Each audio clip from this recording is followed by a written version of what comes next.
Salam alaikum wa rahmatullahi ta'ala wa barakatuh. Aujourd'hui, Inch'Allah, on va faire le cours la physiopathologie de l'insuffisance cardiaque. Donc, déterminant du débit sanguin cardiaque, le débit cardiaque est le produit du volume d'éjection systolique par la fréquence cardiaque.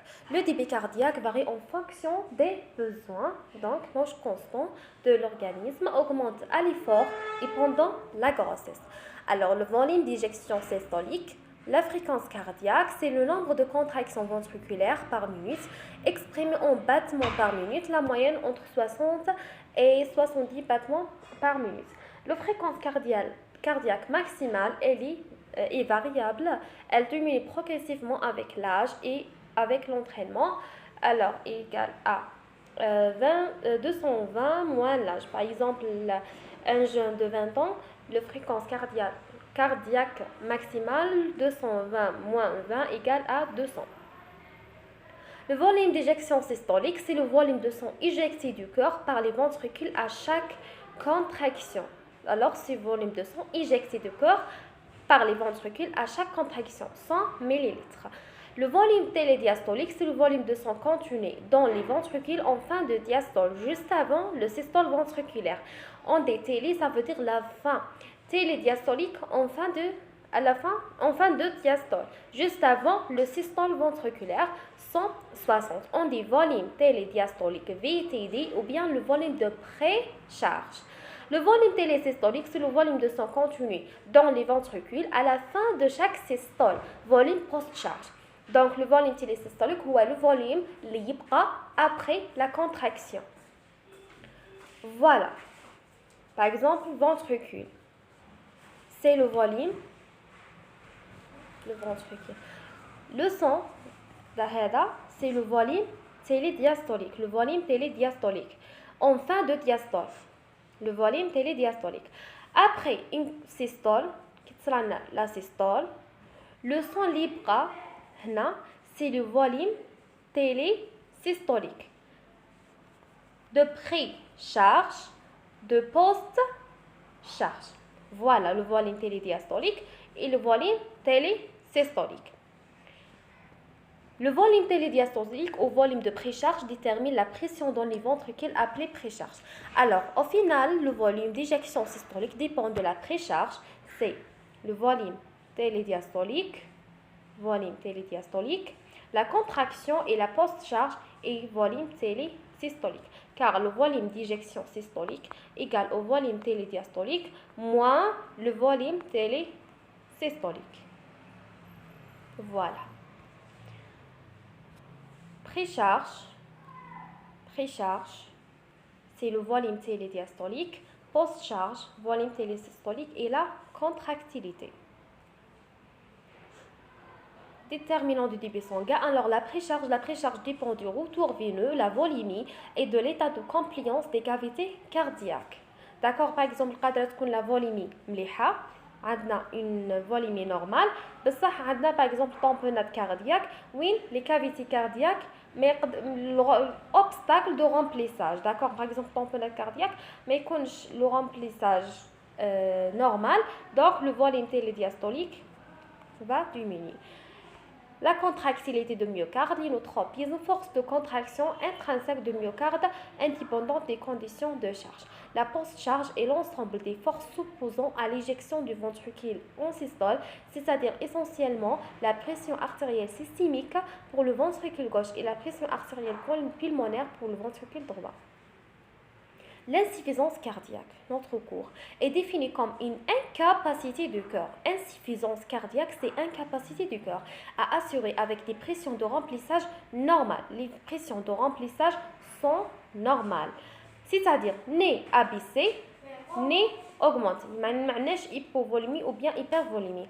Un débit systémique nécessaire aux besoins de l'organisme au repos comme à l'effort. L'insuffisance cardiaque peut être le stade terminal de la plupart des affections cardiaques, qu'elles soient myocardiques, valvulaires ou bien picardes. Par exemple, un malade a une pathologie myocardique ou bien valvulaire ou bien péricardique. Après une période, état d'insuffisance cardiaque peut être le stade terminal de cette pathologie cardiaque. Alors, concernant l'insuffisance cardiaque, on distingue deux formes.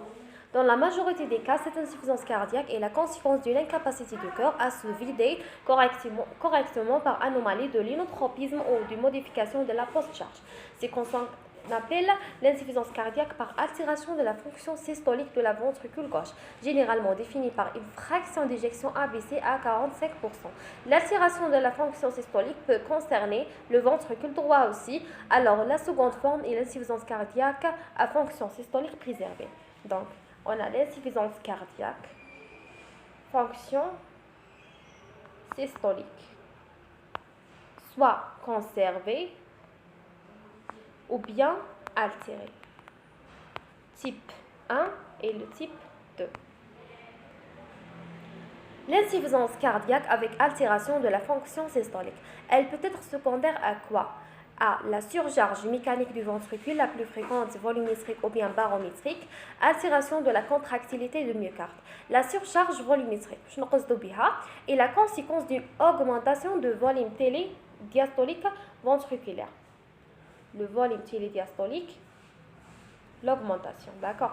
Dans ces conditions, le ventricule droit a éjecté une quantité anormalement élevée de sang à chaque systole pour permettre de maintenir au débit cardiaque suffisant. C'est le cas de régurgitation valvulaire, insuffisance mitrale, insuffisance aortique, insuffisance tricuspide ou des shunts. Donc la surcharge volumétrique. Le surcharge par exemple de poids. La surcharge s'amène à la volumie, donc est la conséquence d'une augmentation de volume télédiastolique ventriculaire.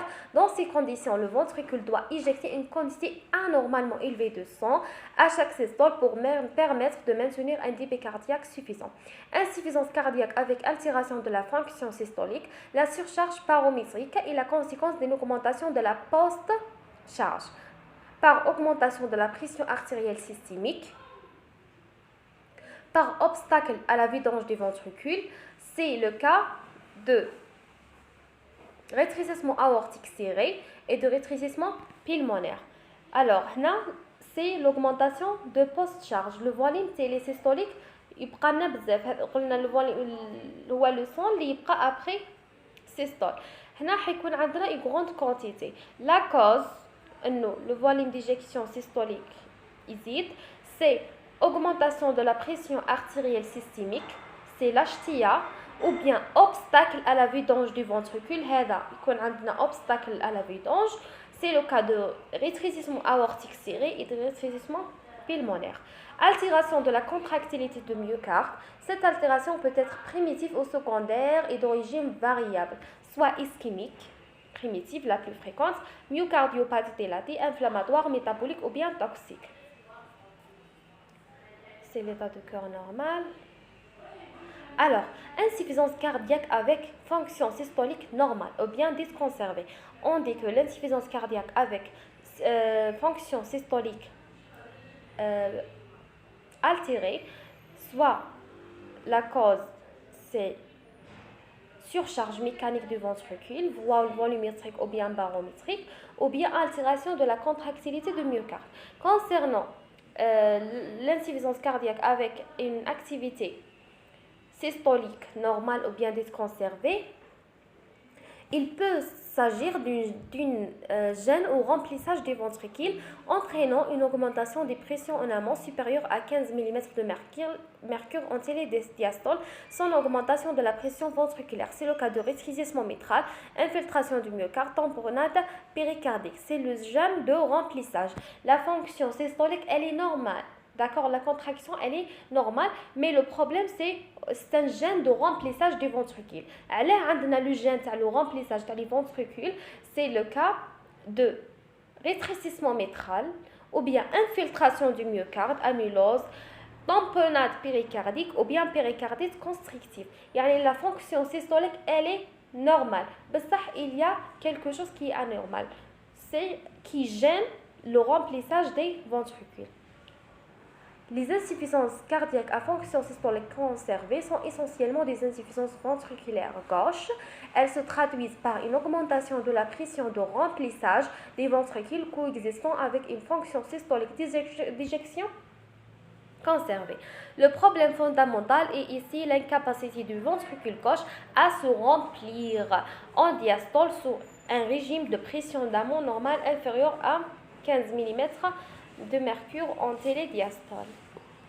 L'augmentation de la pression peut être liée à une réduction de la disponibilité aux compliance de la chambre ventriculaire gauche, faisant que, pour un volume de remplissage dont les pressions de remplissage ventriculaire gauche et d'amont, veines pulmonaires capillaires sont augmentées, un ralentissement de la relaxation. Donc le problème, c'est soit un ralentissement de la relaxation, d'accord, ou bien réduction de la disponibilité, ou bien la compliance. Les mécanismes adaptatifs. Donc, on a une insuffisance cardiaque, le corps, il faut faire des mécanismes adaptatifs. Les mécanismes adaptatifs mettent essentiellement en jeu le système toujours sympathique et le système rénine-angiotensine-aldostérone. Ces deux mécanismes, sympathique et système rénine-angiotensine-aldostérone, vise à augmenter la volémie pour permettre de maintenir un volume d'éjection systolique satisfaisant. Activation du système sympathique. Elle a un effet chronotrope et inotrope positif avec augmentation de la fréquence cardiaque dans le but de maintenir le débit cardiaque. Le débit cardiaque, ou le volume d'éjection systolique, fois la fréquence cardiaque. Le volume d'éjection systolique n'est pas satisfaisant. Donc, il faut augmenter le volume d'éjection, la fréquence cardiaque. D'accord. Augmentation de fréquence cardiaque dans le but de maintenir le débit cardiaque. Vasoconstriction périphérique dans le but de maintenir une perfusion suffisante des organes et des muscles. On a le système sympathique, donc généralement, c'est la vasoconstriction et l'augmentation des fréquences cardiaques. Activation du système rénine-angiotensine-aldostérone. La stimulation du système rénine-angiotensine-aldostérone entraîne essentiellement une rétention hydrosodée. Concernant le système, on dit aldostérone hydrosodé. L'ADH, c'est hydro seulement, qui contribue à l'augmentation de la précharge et de la volémie, mais peut être également responsable de l'apparition des signes congestifs. Remodelage ventriculaire par hypertrophie ou bien dilatation ventriculaire. Cette adaptation neuro-hormonale visant à maintenir un débit cardiaque normal devient également délétérée et aggrave l'insuffisance cardiaque. Alors, conséquences des mécanismes d'adaptation. Dans l'insuffisance cardiaque gauche, en amont du ventricule gauche, il y a élévation de la pression dans l'oreillette gauche et dans les capillaires pulmonaires. Il se produit une diffusion de liquide dans les secteurs interstitiels, puis une excitation liquidienne vers les alvéoles pulmonaires, aboutissant dans les cas les plus graves un double d'œdème aigu du poumon. Donc, alors, la pression dans l'oreillette gauche, on a la pression et dans les capillaires pulmonaires, il se produit une diffusion de liquide dans le secteur interstitiel et puis une excitation liquidienne vers les alvéoles pulmonaires. Donc, le liquide il les alvéoles pulmonaires,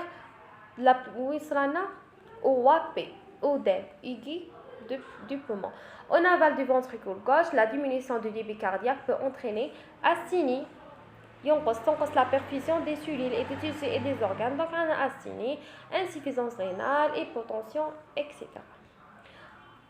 Dans l'insuffisance cardiaque droite et globale, hypertension artérielle pulmonaire, l'hyperpression veineuse épaisse est responsable de l'hépatomégalie, foie cardiaque avec cétolyse, cholestase, insuffisance hépatocellulaire, stase jugulaire avec surjouissance jugulaire, stase rénale, œdème du membre inférieur.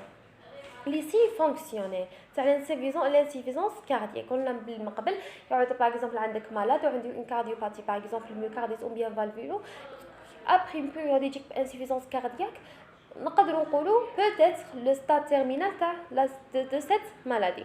Donc, les signes fonctionnels, la dyspnée est une respiration difficile et pénible. Elle constitue le maître symptôme de l'insuffisance cardiaque. C'est le maître symptôme. L'insuffisance cardiaque, le maître symptôme, c'est la dyspnée. Décrite par le patient et son entourage, le diagnostic est de dyspnée aisée. La dyspnée est un symptôme important pour le diagnostic des insuffisances cardiaques. Donc, si je trouve l'insuffisance cardiaque, ou bien l'insuffisance cardiaque, c'est la dyspnée. L'existence chez l'insuffisance cardiaque d'une distension de l'oreillette gauche et du ventricule gauche sont responsables d'une part d'une congestion pulmonaire et d'autre part d'une augmentation de BNP. La congestion pulmonaire entraîne une baisse de la compliance pulmonaire avec augmentation du travail du muscle respiratoire, une extravasation plasmatique aggravée par le fort taux circulant de BNP. Il se produit une congestion de la muqueuse bronchique. La dyspnée s'explique également par des anomalies métaboliques. Il existe une acidose respiratoire consécutive d'une part à un travail en aérobiose des muscles squelettiques en réponse au bas de débit cardiaque et d'autre part l'hypoventilation alvéolaire. Et l'on résulte une stimulation des centres de commande respiratoire au niveau bulbaire et une dyspnée avec pulmonée. Alors, classification ليها stade 1 patient asymptomatique, stade 2 dyspnée pour les efforts inhabituels يقول لك مثلا رحت نجري ولا ما قدرتش يدير d'accord les efforts inhabituels. Stade 3 dyspnée par des efforts de la vie quotidienne, par exemple المراه مثلا تقول لك وليت ما نقدرش نخدم الخدمه تاع الدار اللي نخدمها شاك جور داكوغ. هنا نعرفوا بلي راهي stade 3. Stade 4 dyspnée permanente de repos et s'aggrave au moindre effort. هذه لا dyspnée تكون تاع لو repos، راني قاعده ماني ندير في حتى حاجه وعندي لا dyspnée et s'aggrave au moindre effort. راني قاعده هكذا وعندي لا dyspnée، ماني ندير في حتى حاجه عندي لا dyspnée، ومنين ندير حاجه خفيفه خلاص، منين نبقى نخدم حاجه خفيفه خلاص تزيد عليا.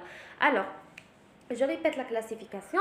Stade 1 c'est un patient asymptomatique. Stade 2 dyspnée pour les efforts inhabituels. واحد يقول لك مثلا رحت ندير نجري ولا المهم حاجه inhabituelle ماشي في لا في كوتيديان. ستاد 3 مثلا تجيك مرا تقول لك انا مالفه نخدم خدمتي عادي في الدار وليت ما نقدرش نخدمها. سي ستاد 3 تقول لك وليت ما نقدرش ندير الحوايج اللي كنت نديرهم في ما في كوتيديان. ستاد 4 ديسبلي بيرمانونت او روبو، راهو قاعد روبو او روبو وعنده لا ديسبلي داكوغ. وهذه لا ديسبلي تاع لو روبو تزيد كي يدير ليفور. Alors, les stades de sévérité de la dyspnée. La sévérité de la dyspnée peut être évaluée grâce à un interrogatoire et un examen clinique permettant de définir 4 stades croissants jusqu'au stade ultime qui est le l'œdème aigu de poumon. Dyspnée d'effort, orthopnée et tout, dyspnée paroxystique nocturne et dyspnée de repos. Alors, dyspnée d'effort. La dyspnée d'effort est le symptôme le plus précoce de l'insuffisance cardiaque. Et se présente comme une polypnie superficielle, d'accord. Elle doit être évaluée en fonction de l'exercice physique quotidien du patient. Donc, la dyspnée d'effort est le symptôme le plus précoce, d'accord, de l'insuffisance cardiaque et se présente comme une polypnie superficielle. Alors, elle doit être évaluée en fonction de l'exercice physique quotidien du patient. Orthopnée, dyspnée apparaissent ou s'aggravent en position couchée, soulagée par l'élévation de la tête, permettant une diminution du retour veineux et de la prise-charge des ventricules droit et gauche. Car lors du décubitus, il se produit une majoration de la distension du ventricule et de l'oreillette gauche, de la congestion pulmonaire et de la congestion muqueuse bronchique. L'orthopnée est très spécifique de l'insuffisance cardiaque. L'interrogatoire recherche donc une augmentation du nombre d'urines nécessaires à la disparition de la dyspnée, témoin d'une aggravation de l'insuffisance cardiaque. Donc واحد يجي يقول لك عندي لما يكون عندي كيبيتيس دورسال داكوغ، يقول لك تجيني لا ديسبني لازم دائما وساغراف اون بوزيسيون كوشي، يعني في لا بوزيسيون كوشي ساغراف لا ديسبني هذه نسميوها لورثوبني. وشنو هي لورثوبني؟ اورثوبني سي اون ديسبني، هي ديسبني اباريس او ساغراف، يا اما تظهر لك ولا تزيد عليك. وقت تزيد عليك en position couchée, soulagée par l'élévation de la tête par les oreillers. donc تولي يقول لك كي نكون en position couchée تزيد عليا لا ديسبني. واش نولي نزيد المخاد عليها دي فوا، تولي تسقسي شحال من مخده راك دير، نولي نزيد ندير باغ اكزومبل 2 مخدات ولا تنقص لي، permettant une diminution de retour veineux et de la prise-charge des ventricules droit et gauche. Car lors du décubitus, il se produit une majoration de la distension de ventricule et de l'oreillette gauche. En cas de décubitus dorsal, راح تزداد la distension de ventricule et de l'oreillette gauche. De la بعد كتصرالنا هذه la distension، au même temps حتصرالنا تزيد la congestion pulmonaire. Qui dit la congestion pulmonaire, dit la congestion de la muqueuse bronchique.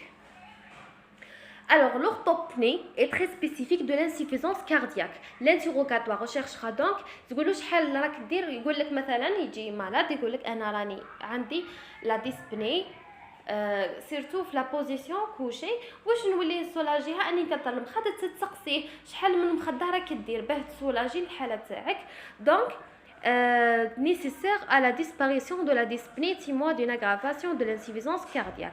Alors, dyspnée paroxystique nocturne se caractérise par un réveil brutal en pleine nuit dans un contexte d'anxiété majeure et de sensation de suffocation.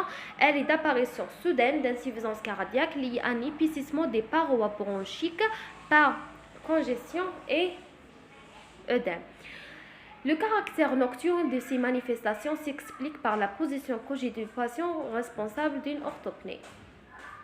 Dyspnée de repos. La dyspnée de repos est le signe d'une insuffisance cardiaque très évoluée, entravant le patient dans toutes les activités de la vie quotidienne. La dyspnée de repos impose au patient une position demi-assise permanente. D'accord, la dyspnée de repos, la signe d'une insuffisance cardiaque évoluée. يقول لك راني قاعد وعندي لا dyspnée منين يزيد يدير لاكتيفيتي رايحه تزيد عليه، دونك حيحبس من لي زاكتيفيتي كامل. المرحله هذه في المراحل المتقدمه.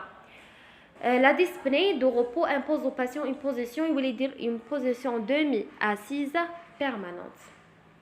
L'asthénie, bien sûr, on a une insuffisance cardiaque, l'oxygénation ماكش راح تروح لي تيسي ماش لي زورغان، on a une asthénie.